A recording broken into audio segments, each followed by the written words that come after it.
me tell you about a friend. It's Craig LeBlanc where the good times never end. Talking Parks and Rec, it's a show you gotta know. Welcome one and all to the Daily Parks and Rec Show.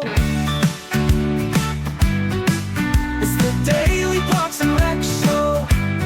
We're not afraid to try technology. We don't see it as wasting money. We always try to provide an opportunity for the guys to fail. And the only way you're going to learn is by failing sometimes. And so we're not afraid to try things. Because I've been in a position before where I failed and I did not feel protected or safe. I felt threatened.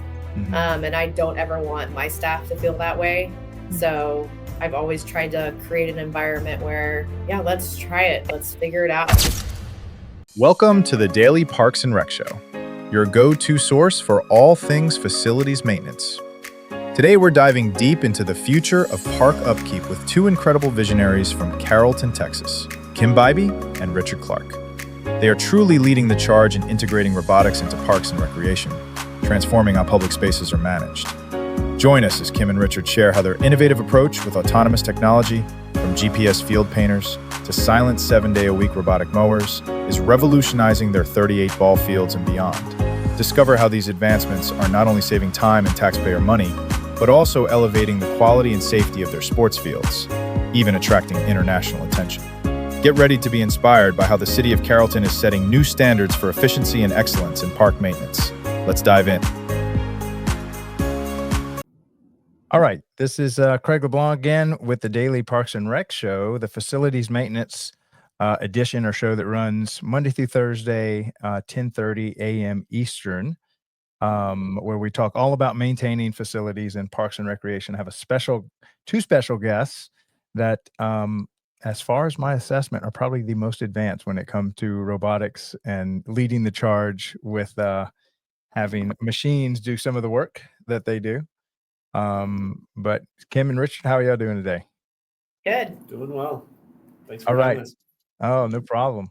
Really excited about this show. This is it's been near and dear to my heart watching robotics take off, and I was so happy to see it come into this industry. And so thank y'all for kind of leading the charge for the country, seems like.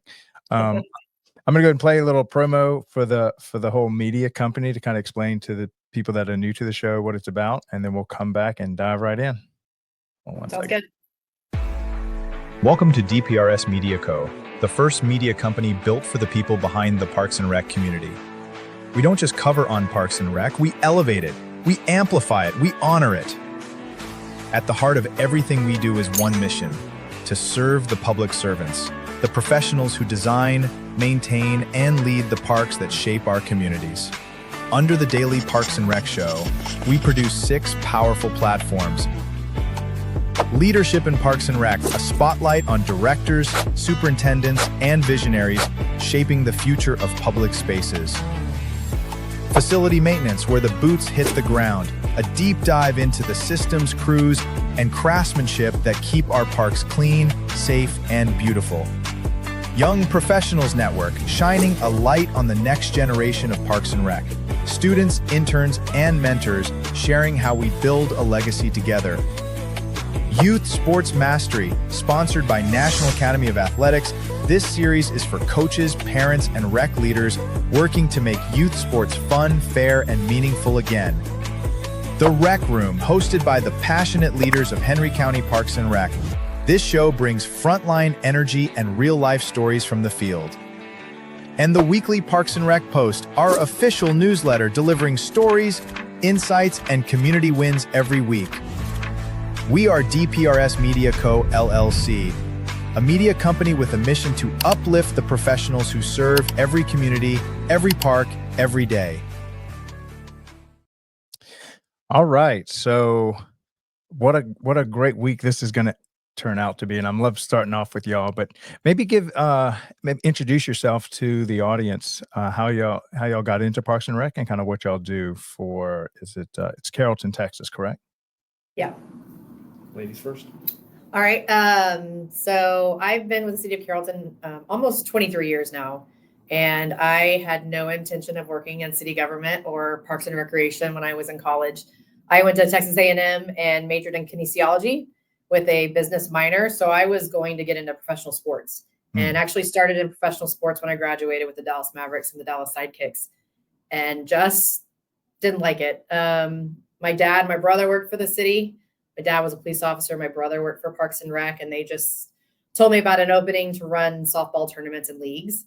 So I thought I can do a bracket in my head. So I signed up and thought I'd do it until I found something else, and just never left. So I think once you get into Parks and Rec, you fall in love with it and you just kind of find where you fit in. And I've moved around. I've done anything from running leagues to running aquatics to running tennis centers.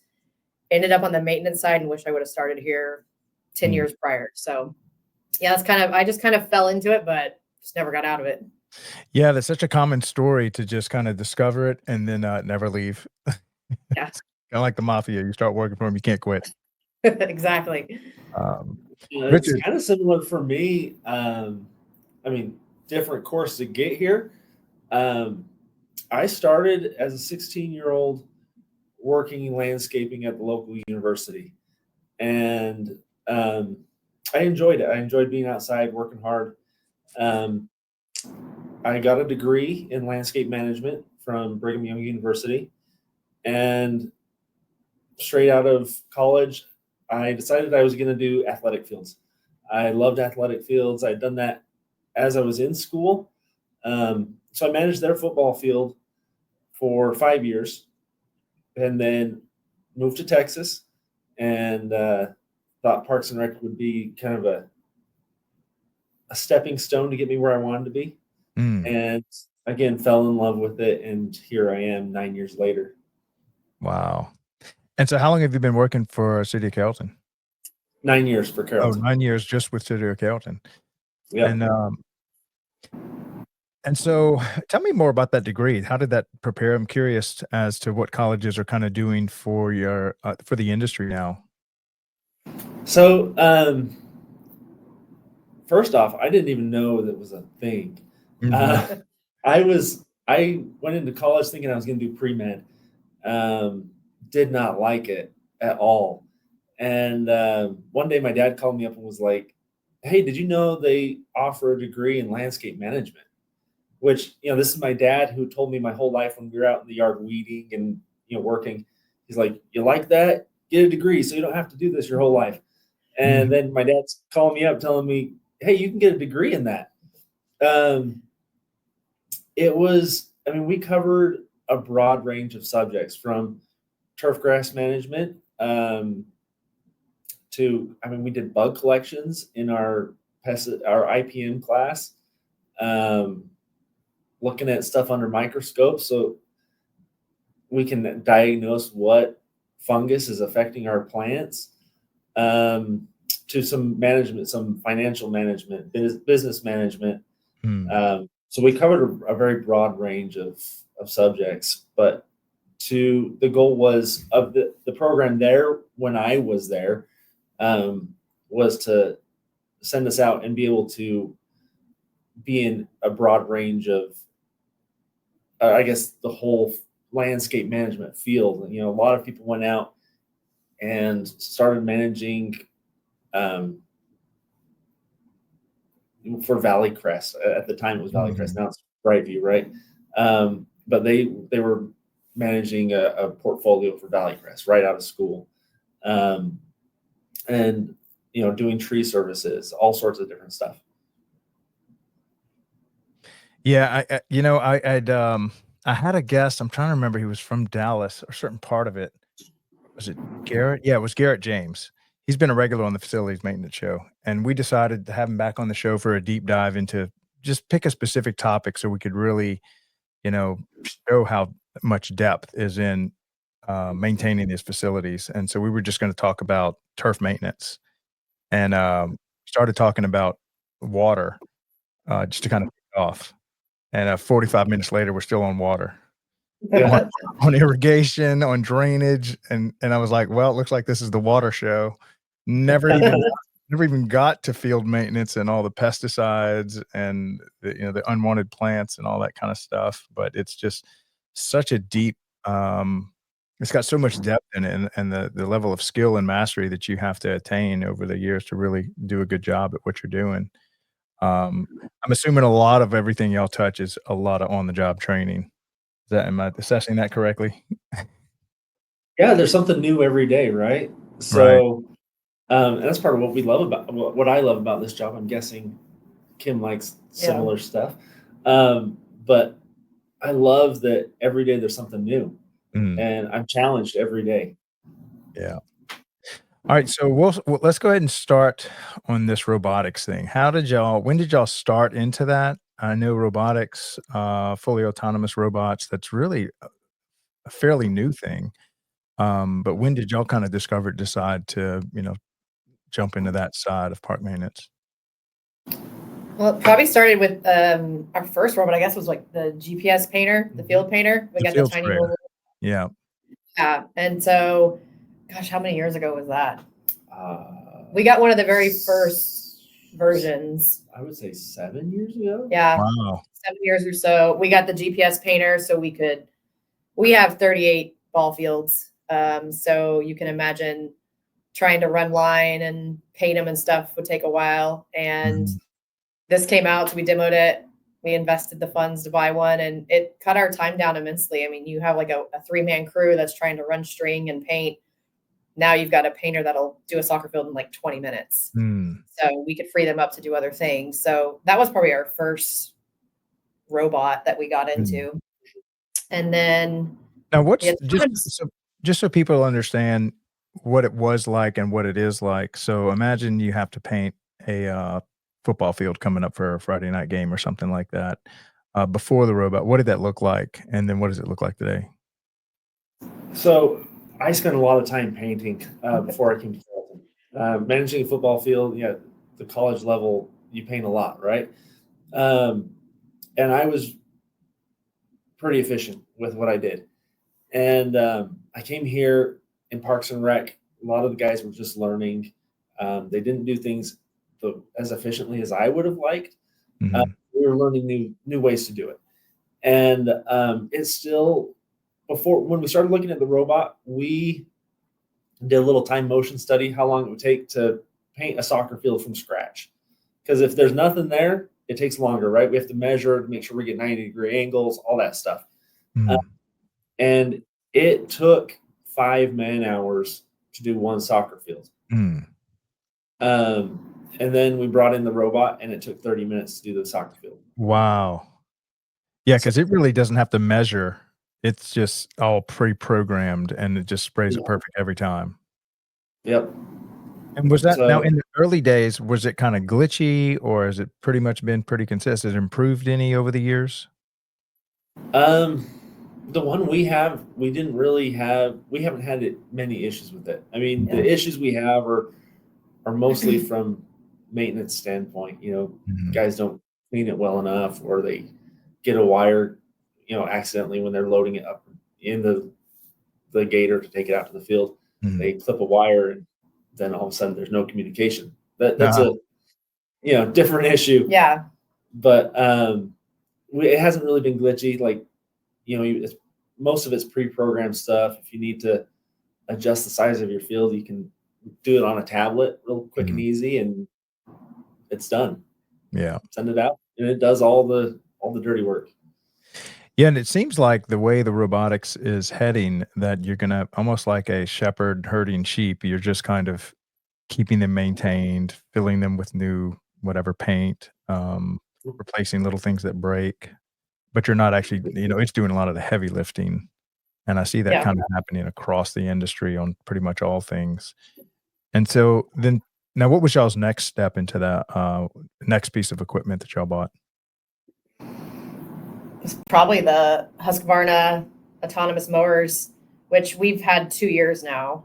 Um, Mm. I don't even know how he brings ideas to me all the time. And so I'm like, well, I mean, we can try it. Let's look into it. Like, do your homework.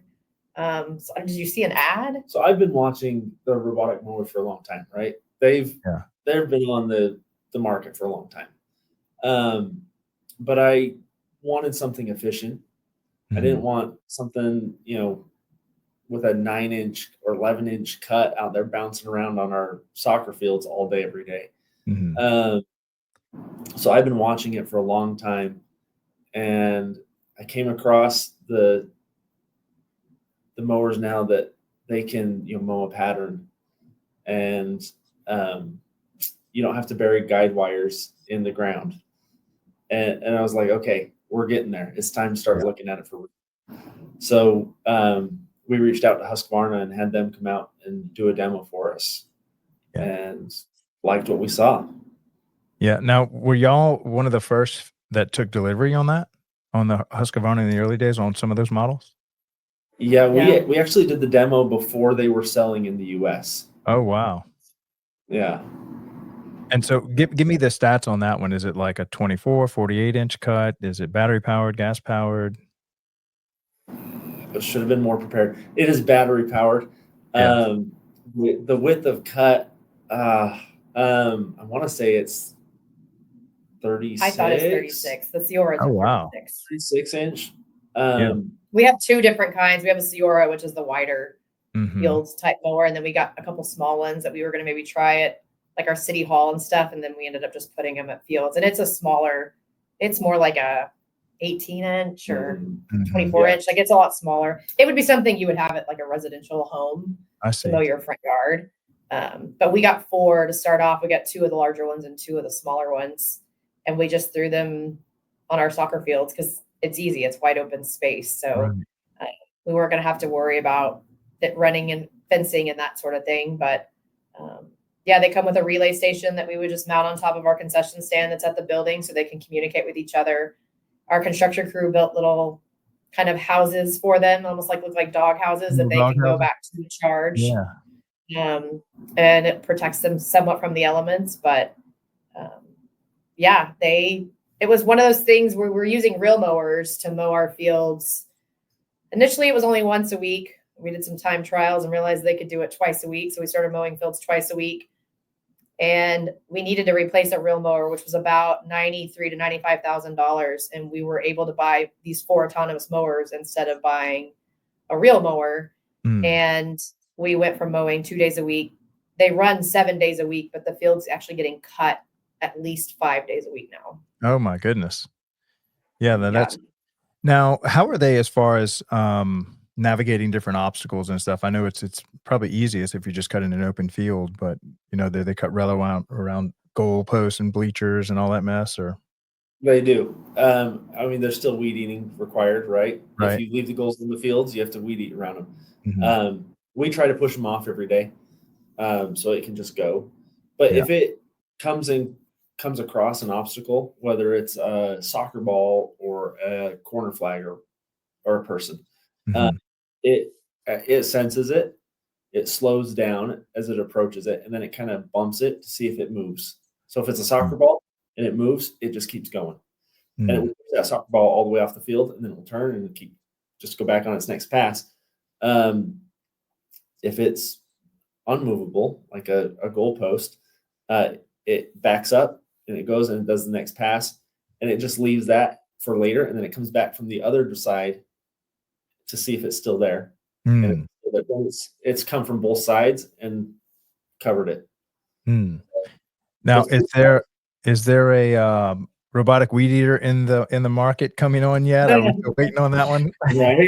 Right. That would make guys really scared. Oh yeah. Yeah. That's job security, weed eating. Yeah. It's coming. I can sense. I was an early supporter of Tesla. I was an early investor, and I went and toured their Austin factory right when it opened. And of course, we have one. And in the early days, it was glitchy. I mean, it hit every pothole in the street. And now I haven't touched the steering wheel in months. It's crazy how good it drives. And so I'm assuming that Optimus robot is going to be able to hold a weed eater. How do the men feel about it as far as operating them? Was there, what was the learning curve on all this equipment? Pretty minimal. It's changing blades. It has little razor blades instead of your traditional mower blade. So they get nicked up, right? Because it hits someone leaves a bobby pin on the field, it can ding it up just a little bit. And, bottle caps, whatever, after it hits enough of them, it's time to change it out. So it's changing out those little razor blades. Every once in a while, they'll get stuck. It'll get, we get notifications on our phone if something's wrong. So normally they just mow, they just go, and we'll get a notification that the motor's blocked. And usually that means, a net is hanging on the ground and the wheels got caught up in a net and it's trying to go and it can't go. But as far as maintenance goes, it is pretty much just changing out blades and getting it unstuck if it gets stuck. Now, no one really has to babysit. Why do they? Any idea why they use razor blades instead of the traditional big steel bar that spins, or they're like a reel mower? So they're lightweight, Yeah, and it gets you a very fine cut. So it keeps the weight down and just. So I say the cut is every bit as good as any reel mower I've had. It's a very, very nice cut. Now, are these kind of predominantly made for, I don't know what to call them, manicured sports fields with good, without a bunch of the weeds and some of those weeds that are like iron to cut? Do you kind of save that for some of the heavier machines, or do they have a heavy machine that will kind of cut whatever you got growing out there for some of these rural fields that don't really have, Bermuda grass growing beautifully? They're just cutting weeds the whole time. There are definitely some heavy duty ones out there that we haven't invested in yet, but they're out there. They're getting better. You see a lot of autonomous units that it just looks like your normal mower, that they've made your normal 0-turn mower autonomous. Yeah. So it's coming, and it's coming strong, right? We need, and that's kind of been my philosophy, is to try to see what's coming down the line and not be chasing it, catching up, to see it before it gets here. Because that autonomous technology it's going to be in everything we do. Yeah. Yeah. It's coming. We actually, I think it was Xmark gave a demo for Brian Myers up in Post Falls, Idaho. He's one of our regular guests.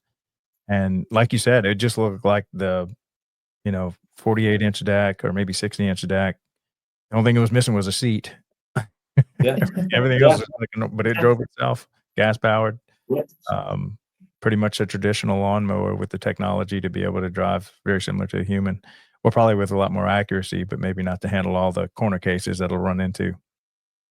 Right. Yep. And that's what they're seeing, especially with like the spray technology that's coming along.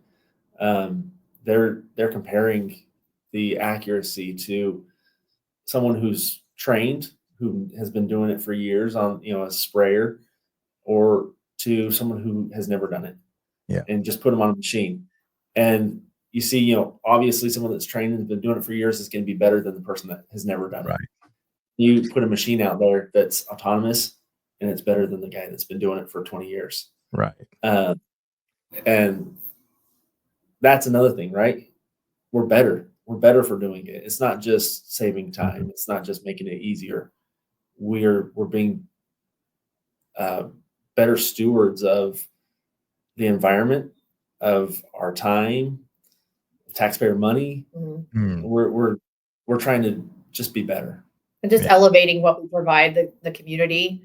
Our sport fields, the soccer fields especially, have just increased in quality, which makes a safer playing surface for our youth and adults that use the fields. It's also gotten us international attention. We actually just hosted the Haiti national team this last weekend while they've been in town.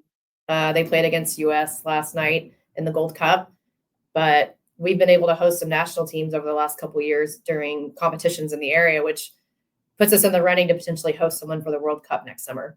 Wow. So it's elevating our field quality and kind of giving us that exposure and just making our facilities better, but in a more efficient, cost-effective way. Yeah. And I think that some people, if you think about how long it takes to train a craftsman, maybe a couple of seasons there could be considered somewhat of an expert in the field. But what you're not counting is the 20 years that it took to grow that human to get them to where they could work in the industry. Whereas these robots, man, right when they roll off the assembly line, they can be uploaded with the same level of mastery, even higher levels of mastery on, just seconds after they're created. So you can just deploy them so much faster than you can grow a person and train them. Yeah. Plus they're not, I guess they don't get sick much. What's the, 7 days a week and they don't talk back. So Yeah, they don't complain when it gets hot. Yeah. They don't complain when it gets cold. Sometimes we have to tell them, hey, it's too cold, don't go out and mow. That's right. Now, do y'all give them any paid holidays, or do they celebrate any holidays? Are they pretty much, no, not yet. no? I mean, they even mow when it's raining. That's the other benefit is you can't put a real mower on a field after it's rained, but these can go out and still mow. Oh, man. Now, do y'all allow them to cut at night, or what's their ability to cut at night? Oh, so they can't? Yeah. Oh, that's crazy. So, yeah. They run basically anytime we don't have anything scheduled on the fields, because you can tell it like, don't mow within this time frame because we have games or whatever. Right. But otherwise, they run all night and all during the day. Oh, that's crazy. So y'all actually regularly run them at night. Oh, yeah. Mhm. That must be something to just hear for the first time. You just hear these things in the dark, just cutting. You actually You can't know- even hear them. They're Yeah. pretty much silent. Oh my gosh. I'm going to have to get y'all to do a demo with those things. There's a little blinking light you'll see in the Yeah. dark that just moves across the field. So it must not be using cameras. It must be using some version of LiDAR to because otherwise, if it doesn't need illumination. Yeah, I think it's operating off GPS. Okay. It's Yeah. all GPS driven. So we've got a reference station that's posted up on a light pole, one location, on top of a concession stand at another location, and it's sending out the signal to them, but it's GPS driven. Mm. So how many robots total do y'all have in y'all's department right now in operation? And I think y'all have some other like sprayers and stuff, don't y'all? We're Yeah. looking at Hopefully. so we have 6 autonomous mowers. We have the GPS field painter. We also have a RC mower, which is it's controlled by a human, but it's basically a robotic mower that we can use on slopes and in those thicker cuts of grass that we have to do, like edges of ponds and drainage channels. But it's man operated. And that's more We like are a looking game at controller, correct? it's like a what? Like a game controller where you're just kind of controlling Yeah. the robot from a distance and you're just sitting down or wherever you are. Sitting in the AC. Watching it go. Yeah. And then we're looking at a chemical drone right now. We've been researching it. We demoed it in the winter and it was very cold that day. But it can put out granular and liquid fertilizer. So we are looking into it. The issue with that is you have to have a lot of certifications as far as your Part 107 to be able to fly the drone. But on top of that, some ag drone requirements and agricultural certifications that we just don't have because we don't have crop dusters or anything like that in our fleet. Right. So, but we're trying to look at the benefits of it. We are due to replace one of our chemical sprayers, and we're weighing, do we buy a drone instead of buying this chemical sprayer instead? So what is a chemical spray? Are we talking about something that looks like a lawnmower? Is it more like a trailer with a big tank and you've got at least one person that has a certification to spray certain chemicals and knows how to spray them, and then they're just blanketing the whole field with pesticides and fertilizer? Am I describing that correctly? We're using a Toro. It's similar. It's like a your gator utility vehicle Yeah. with a tank mounted on it and a sprayer or a pump system, and it's got booms or a spray wand, so they can go out and do an application across the whole field with the booms, a broad application, or they can go out and pinpoint apply with the wand. And do y'all spray weed killer too for areas that need that, and then fertilizers in other areas that are just kind of nourishing the turf? Yeah, we are very judicial with our broad range, our broad spectrum herbicides. So we try not to just go out there and spray to kill everything. Mhm. So we select something that targets exactly what we're going after, right? I see. And so when we're doing an application with the boom, it's usually for like a nut sedge that's growing in our athletic fields. And so we'll put that in and we'll just target that one specific plant on the fields. Um, we do a lot of hand spraying on creek lines and that sort of stuff where it's unsafe to put Medians. a medians, yeah, where it's unsafe to put someone out there weed eating. So we'll use chemicals to manage in those situations. Mm, I see. Now, tell me more about the quadcopter. So what is that? And is that what that is? It's an autonomous drone that's got, the typical 4 blades, like helicopter blades. How large is this thing? And then how much can it carry as far as, like several gallons of this spray or something like that? Yeah. Mhm. I think it was 10 foot. Yeah, I I think mean, 10 it's foot pretty large. across. So it's a big one.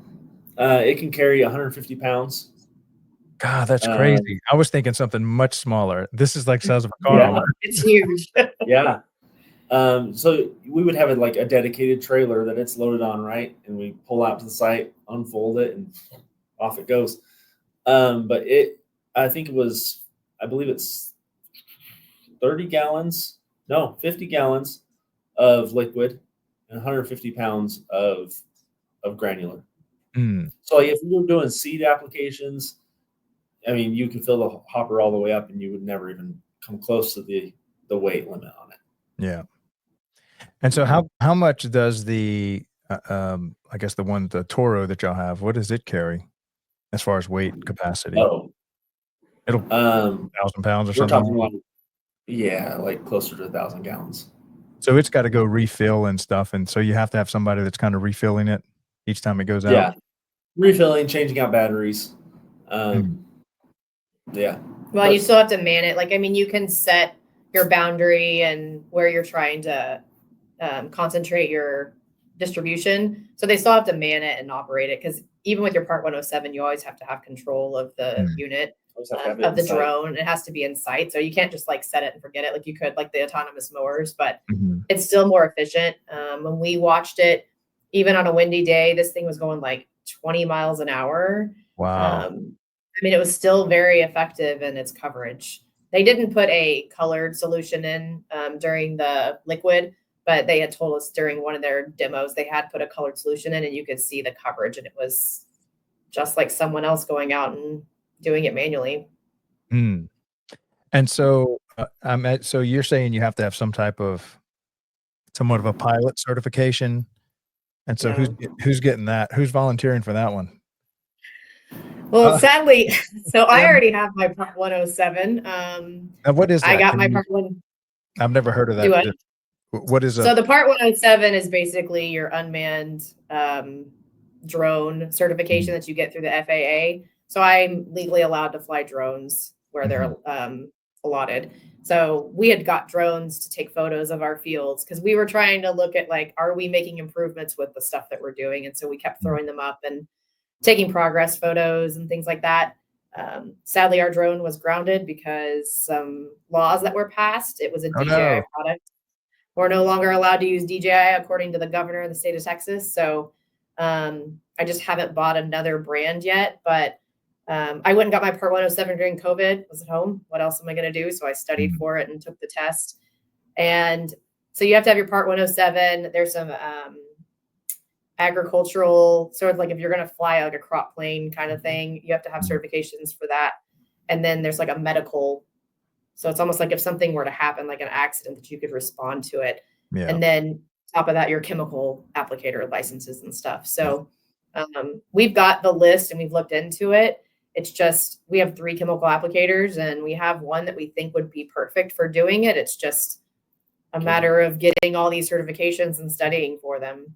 wow. Okay, we're at past the 30-minute mark. Let me play this, commercial for our Thursday show. We have a show dedicated every week just to, youth sports and youth sports mastery, and we get some of the best coaches, some of the best athletic directors and referees nationwide to come on that show. So this is a little promo, and Aaron Relax is the host for that show. We'll run this real quick, and then I got a couple other questions for y'all. At DPRS Media Co., we don't just create content, we elevate community through storytelling. Now, we're proud to introduce the newest addition to the family. Welcome to Youth Sports Mastery, the podcast where champions are shaped not just on the field, but in life. Hosted by the doorman himself, Craig LeBlanc, and National Academy of Athletics founder Aaron Locks. Youth Sports Mastery dives deep into how youth sports can empower kids, strengthen communities, and build leaders. From coaching culture to recreation strategy, and from player development to parent impact, every episode brings game-ready insight from the people making it happen. Youth Sports Mastery goes live every Thursday at 1:30 p.m. Eastern Standard Time. Only on the Daily Parks and Rec Show, sponsored by National Academy of Athletics and powered by DPRS Media Co. This is where purpose meets play.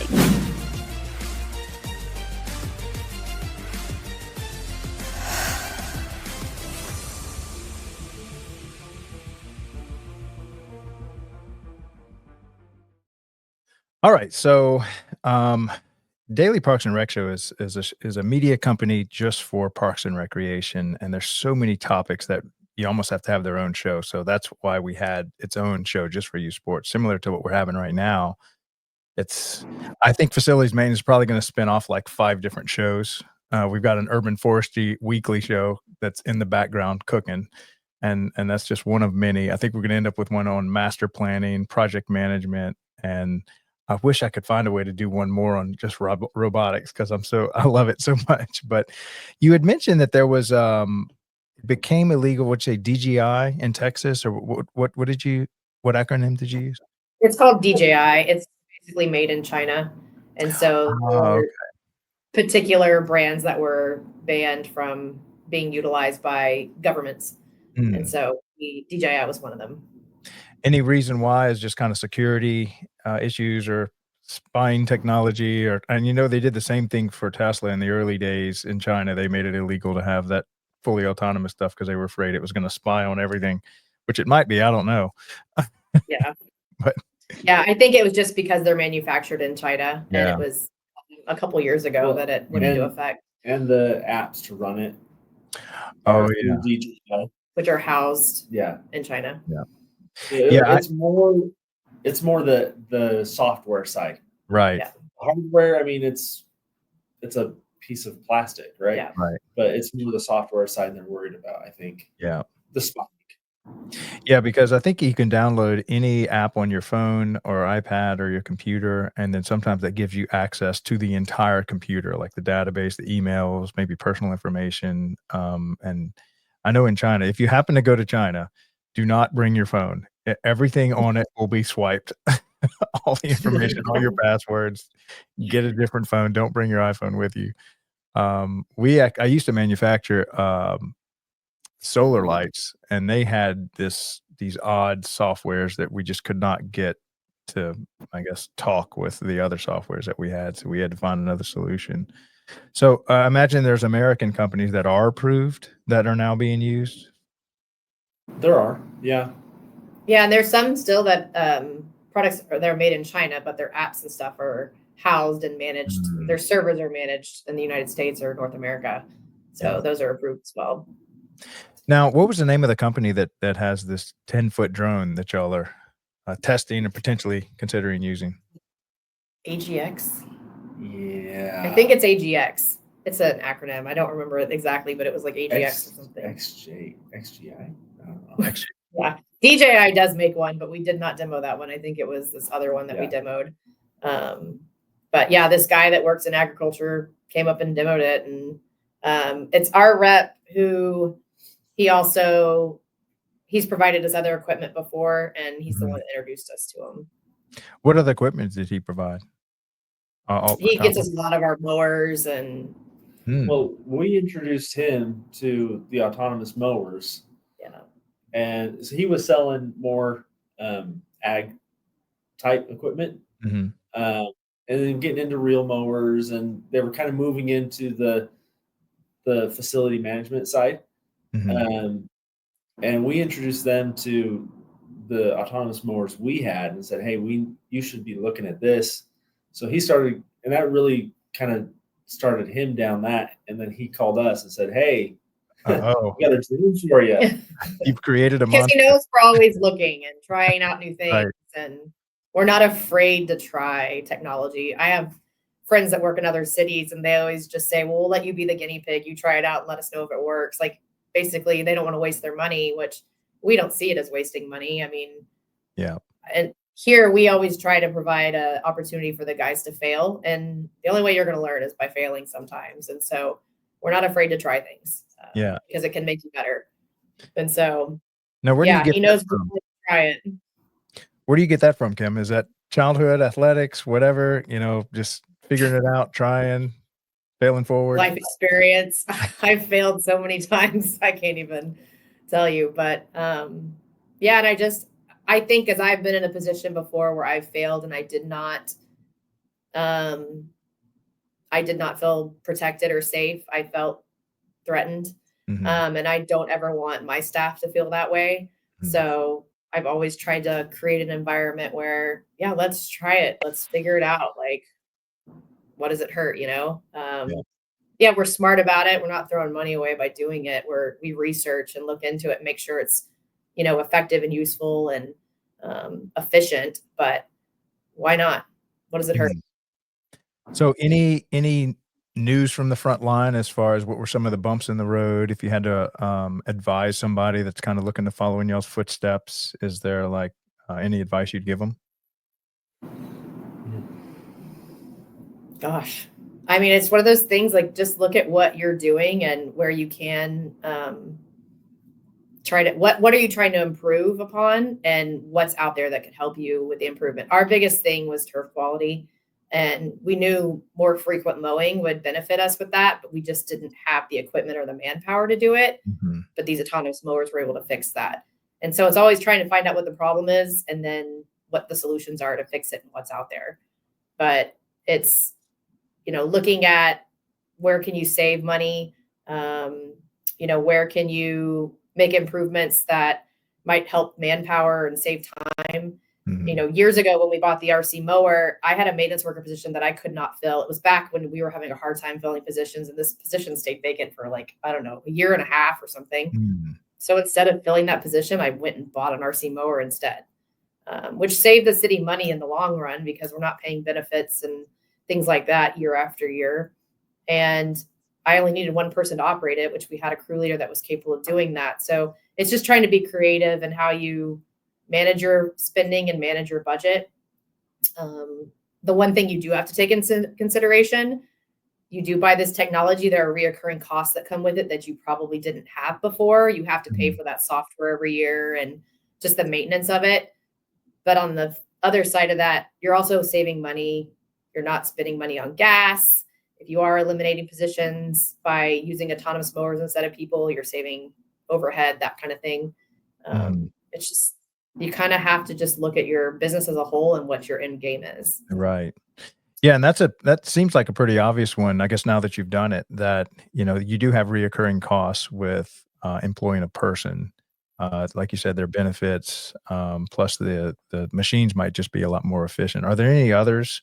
And then I wanted you to also, speak about, labor. How is labor playing into this? I know a lot of people. I work for, City of Dallas is my largest client, and they had, like, I think 19 full-time electricians on staff, and that was kind of our client because they bought all kind of stuff from me.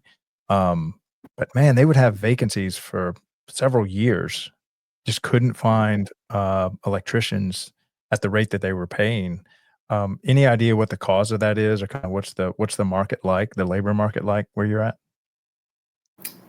I mean, we're blessed. We're fully staffed right now. Mhm. But it's been hard. It's been a Yeah. journey to get here. We have city management that's very supportive of us. City council that's very supportive. We've had to ask for and get pay increases for certain positions because we just couldn't hire. It's the skilled positions, right? Mhm. The electricians. For us, it was chemical applicators, irrigators. Those were hard to fill because they were skilled positions and they were getting paid more in the private sector than they were Right. for us. They didn't. A lot of these guys don't see the benefits, the retirement. They don't see that, right? It's what am I getting paid today? Mhm. And we have had a lot of support from our management team in getting the to the point where we're competitive. We're not outpaying the private sector. We're never going to. But we have a culture to sell. That helps, selling a culture. But we also, and we had to be competitive. Until we got competitive, we had no shot. Yeah. Yeah. It's hard to find people that, when you're hiring and it's like, what's the job requirement? Well, it's 105 degrees and you're outside all day, or it's 20 something degrees and you're outside all day. We're battling with the elements. And so you have to find people that are comfortable doing that. But we try to create an environment where they enjoy working here. And so, yeah, we're lucky. We hire seasonals every summer to help offset the extra time it takes us to mow. And so whenever positions open, we conveniently can promote from within. And that's usually how a lot of our upper level positions get filled, is just promoting from within. Yeah. Now imagine if you've got, just kind of make some fake numbers here, but let's say you're paying your average lawnmower operator 30,000 a year. You got 10 of them. That's $300,000 to cut the fields you have. So that's kind of the base you have to, plus benefits and stuff layered on top of that. Maybe you're up to 400,000. And so I would think that if you had a fleet of robots that could cut the same fields with maybe 2 people managing all these robots, I would think that would be cheaper than the overall cost of having to employ 10 people to do the same thing. Is that kind of what y'all are seeing, or at least that's your goal to kind of move that direction? You're right on. Our goal is never to eliminate staff, though. Mhm. And I think they see that and they worry about that, right? As we bring autonomous mowers in, they're like, wait a second. But our goal is to elevate our product, right? We want to put out a better product for our citizens, for the teams that come use our fields. Our field quality compared to what it was before, just before we started using autonomous mowers, is gone. It's, I don't know, 100 times better. Yeah. It is way Mm. better. But it's not just that. It's because those guys, that the time that was spent mowing those fields can now be spent, fixing sprinkler heads.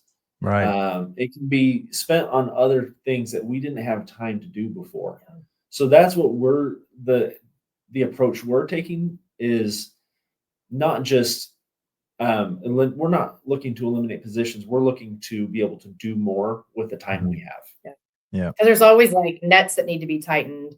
Like he said, fixing sprinkler heads. There's other parts of the facility that need to be maintained that were just being overlooked because they didn't have the time. We're trying to create ways to free up that time. That way we can basically be more well-rounded and cover Mhm. everything with the time that we have available. Yeah.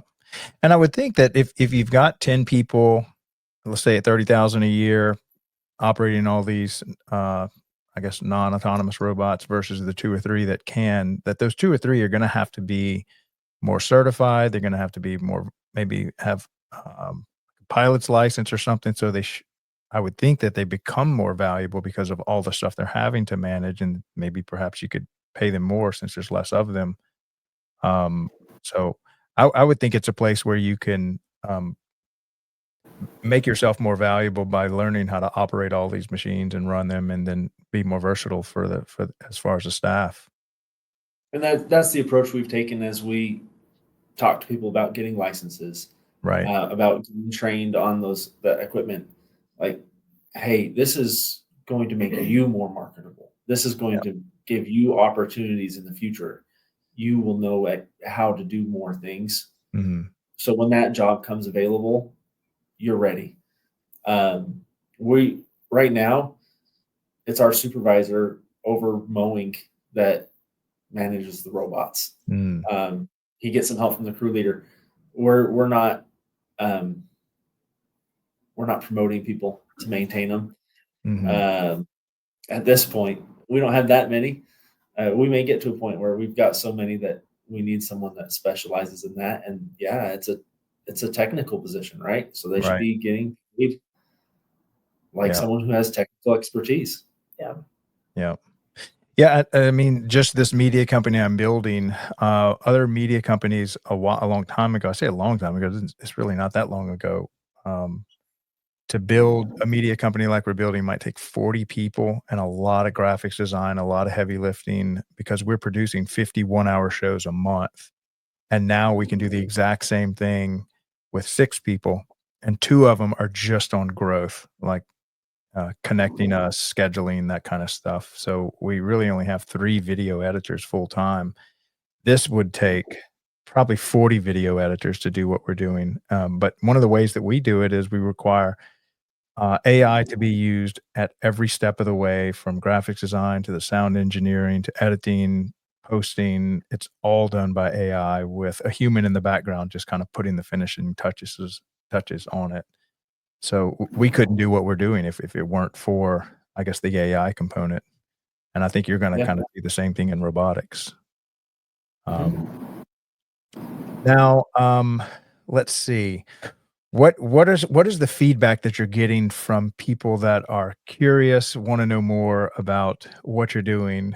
Now that you're the guinea pig, what's the feedback you're getting from the other communities? Are they reaching out to you, or? They are. We've heard from other ones that are kind of asking what our success has been. They want to come out and see it. We actually have, I know I've got one group. It's a private side, like soccer club. They want to come look at the autonomous mowers for their practice training facility. We also just launched an all-electric mowing crew. In the last month. And so we have an electric Chevy Silverado EV.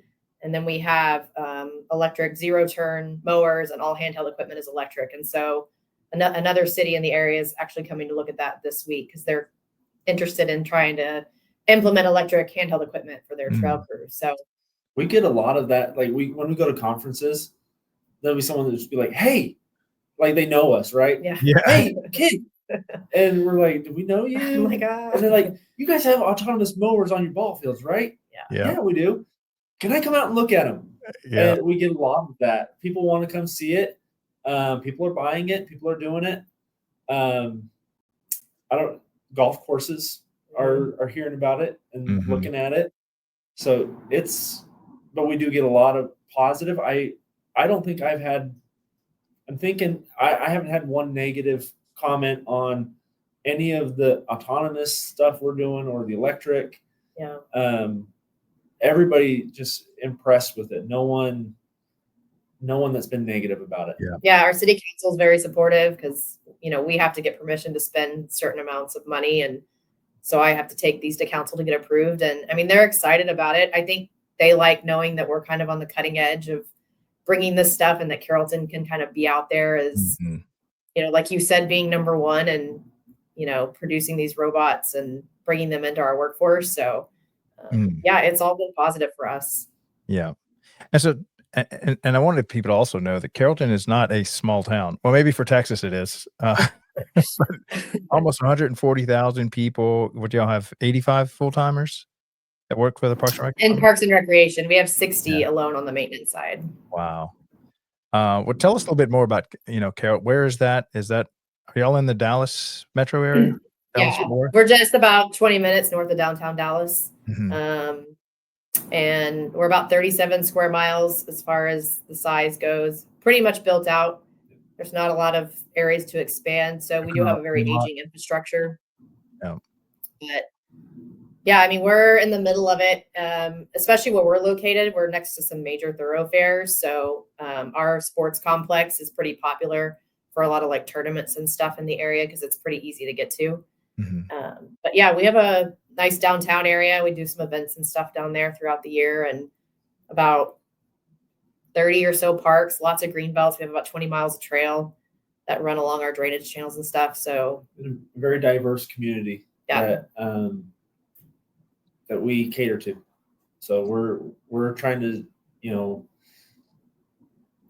meet all of their expectations, and we've got a very diverse community here in Carrollton. yeah.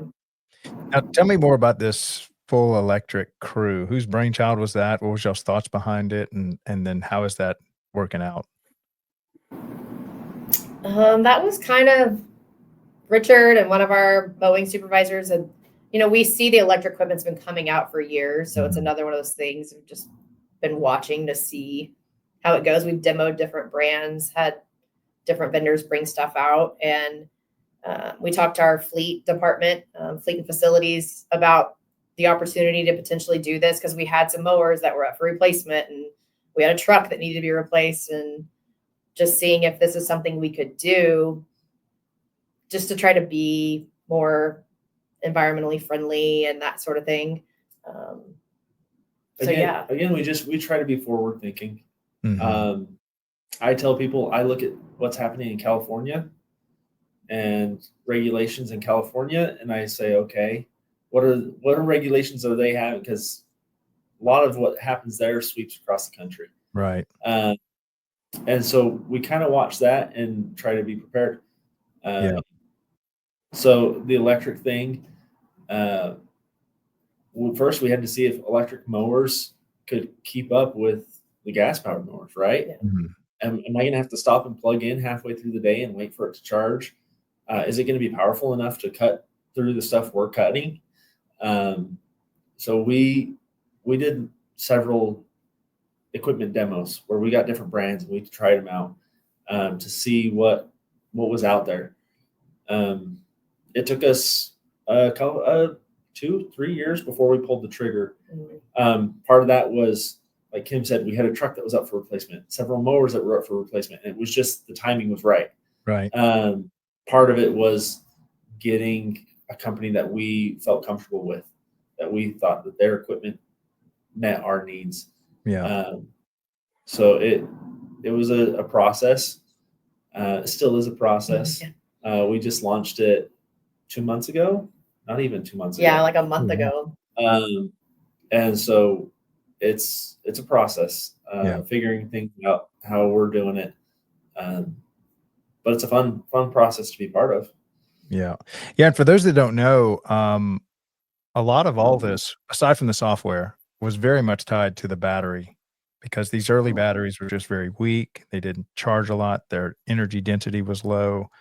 But man, all the new handheld tools and stuff. I remember when we started with Milwaukee was I guess a market leader with those super powerful tools, whereas before you just couldn't get a powerful battery powered handheld tool.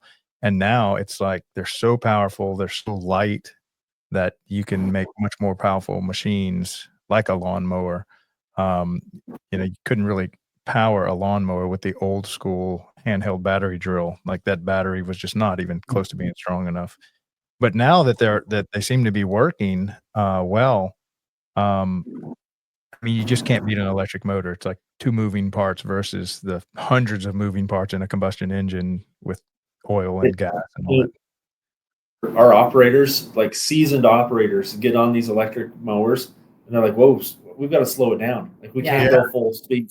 We've got to like meter it. It's fast. Because they go. Yeah. They really go. And then maybe speak a little bit about the maintenance difference between maintaining gas, combustion engines versus these electric mowers. So, like I said, we're just over a month in.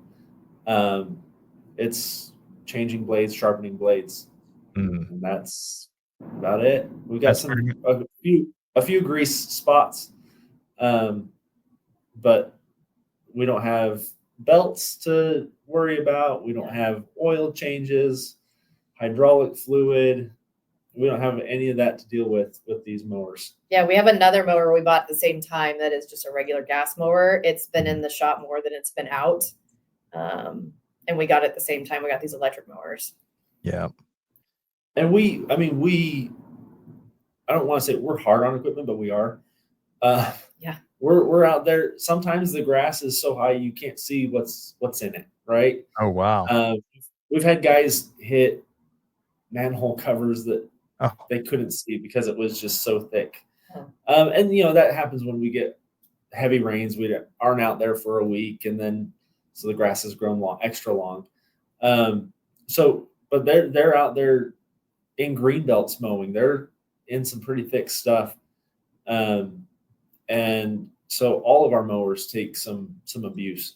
But these ones, we haven't. The only thing we have to worry about is blades. Don't bend the deck. Don't hit something. Yeah. But we're mowing and going. yeah. Well, I can't believe we're already at the end of the show, but I do have 2 questions for y'all left for y'all by a previous guest. And so we have this kind of tradition where the previous show guest will leave a question for y'all, and then y'all have to come up with a question or 2. So I'll give you 2 of them, and y'all can pick who wants to answer them. Or maybe y'all can both answer them. But one of them is, what are the biggest budgetary challenges you are facing, and what are you doing about it? And the other one is, if you had a superpower, what would it be, and how would you use it to do your job? Oh, budgetary issues. I think our biggest thing is just we, as a Parks and Recreation department, I kind of feel like park maintenance specifically are expected to just sort of like pick up a lot of things. We have a lot of things that are kind of dumped on us, or we inherit properties from time to time. So our biggest thing is just keeping up with that. Carrollton's very great about being progressive and buying properties and trying to develop our city more. And then we have to maintain those. So it's just trying to keep up with increase in costs as far as like inflation with, contracts and that kind of thing. And then now we've got tariffs we're going to have to be dealing with. So that's probably our biggest budget issue right now is ours. We maintain about a $10 million maintenance budget, which is including salaries, but it's also all the things that we need. Mm-hmm. And I'm already asking in our budget process this year for an increase to our contract account because the cost for things that we contract out, it's just gone up over the years. And we've inherited that and just kind of like absorb that fund, and I just can't do it anymore. So that's probably our biggest challenge. Yeah, well, maybe I can help y'all out with that. I don't know if y'all are aware. All of this started because I started a Bitcoin podcast, and Texas last week is, I think, the second state to say that we're going to use Bitcoin as a treasury reserve asset to fight inflation. And there's actually a couple of cities that are now starting to hold it as a treasury reserve asset so that they're not just bleeding purchasing power constantly. Yeah. But man, talk about leading the charge. I think there's 4 cities in America that are doing this. And now our second state, Texas, that was a big deal for us in the Bitcoin community. Okay, so how about this superpower? What would it be, and how would you use it to do your job? Question. Yeah. What superpower would you choose? And I've never thought about it in the work context, but I think my answer would be the same: to stop time. Man, if we could stop time, we could do it all, right? Yeah. That's right. We could do it all. Can't do it all. That's it. That's the one of the most valuable things we have is time. Yeah. Oh, yeah. All right. So what question would y'all like to leave for our next victim tomorrow? Or actually, no, the next show. Y'all are going to be leaving a question for our next guest. It's a tough one. Are we allowed to know what the topic is or who your guest is? Let's see. I can tell you who it is. Let's see. My computer is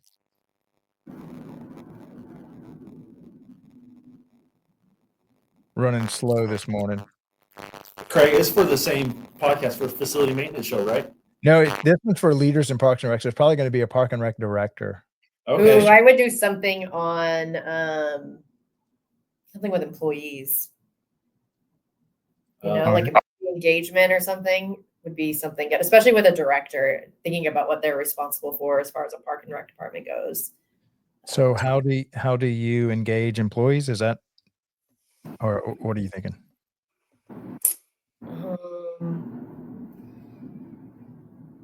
Engagement and creating a culture. Yeah. How do you see employee engagement and then just trying to create a culture for your employees? a positive culture. That's a tough one. Culture can make or break you. Yeah, I know. And that's what we've experienced because we restructured 7 years ago now. And we had to build a culture that We had to change a culture. we had to change a culture. That is for sure. That's hard. And it took a while, but I think Mhm. the last couple of years, we've been doing pretty good. Yeah. Because whether they're good or bad, company or department cultures are very sticky. Yeah, If you've got a bad one, it can take you 5 years to root out. it did. That's par for the course. Well, thank y'all so much, Kim and Richard, for y'all's time today. I really appreciate all that y'all are doing, especially leading the charge with all this robotics. And next time, I actually have a daughter that lives in, I want to say she's in the Dallas metro area. So next time I go visit, I'm gonna have to come see this fleet in operation. I'd love to see it operate at night too. That would be cool, if that's possible. Yeah. Yeah. Yeah. Depends on the time of year you come. We start when it's dark. So Yeah. Fantastic. Well, I appreciate y'all coming on the show, and thank you for all the hard work y'all are doing keeping our park systems beautiful. All right. Thank you, Craig. Thank you. Y'all take care. All right, you too. Bye. All right. So that was Kim and Richard. I love what they're doing as far as just leading the charge, just trying things out. I think that's so important, especially in this modern age where efficiency gains are just massive. When you can just learn a new skill, grab a new tool, you can do so much more with the limited amount of man hours and resources that they have at their disposal. And I think that's where the whole world is going. And I love seeing Parks and Rec leading the charge on something like this, because typically you think, small government, really any size government, they're like the last. I still have cities that ask me to fax them things. And I'm like, do they still have fax in 2025? But not in this case. We seem to we have at least a great city in Carrollton, Texas, with Kim and Richard that are taking the ball and running with it. And I think that's what it takes. So thank y'all for y'all's leadership. All right. So we do have an 11 o'clock show coming up in 17 minutes. Well, 11 o'clock Central, 12 Eastern. That's going to be our Leaders in Parks and Rec show. That's every Monday through Thursday, where we highlight the careers of Park and Rec directors and just get to know about them, their department, and everything that's going on in their city, all dedicated to Parks and Recreation. So we'll be starting that here in a few minutes. So stay tuned. I'll see y'all here shortly. Thanks. Bye. Welcome to DPRS Media Co., the first media company built for the people behind the Parks and Rec community. We don't just cover on Parks and Rec, we elevate it, we amplify it, we honor it. At the heart of everything we do is one mission: to serve the public servants, the professionals who design, maintain, and lead the parks that shape our communities. Under the daily Parks and Rec show, we produce 6 powerful platforms. Leadership in Parks and Rec, a spotlight on directors, superintendents, and visionaries shaping the future of public spaces. Facility maintenance, where the boots hit the ground, a deep dive into the systems, crews, and craftsmanship that keep our parks clean, safe, and beautiful. Young Professionals Network, shining a light on the next generation of Parks and Rec. Students, interns, and mentors sharing how we build a legacy together. Youth Sports Mastery, sponsored by National Academy of Athletics. This series is for coaches, parents, and rec leaders working to make youth sports fun, fair, and meaningful again. The Rec Room, hosted by the passionate leaders of Henry County Parks and Rec. This show brings frontline energy and real-life stories from the field. And the weekly Parks and Rec Post, our official newsletter delivering stories, insights, and community wins every week. We are DPRS Media Co., LLC, a media company with a mission to uplift the professionals who serve every community, every park, every day.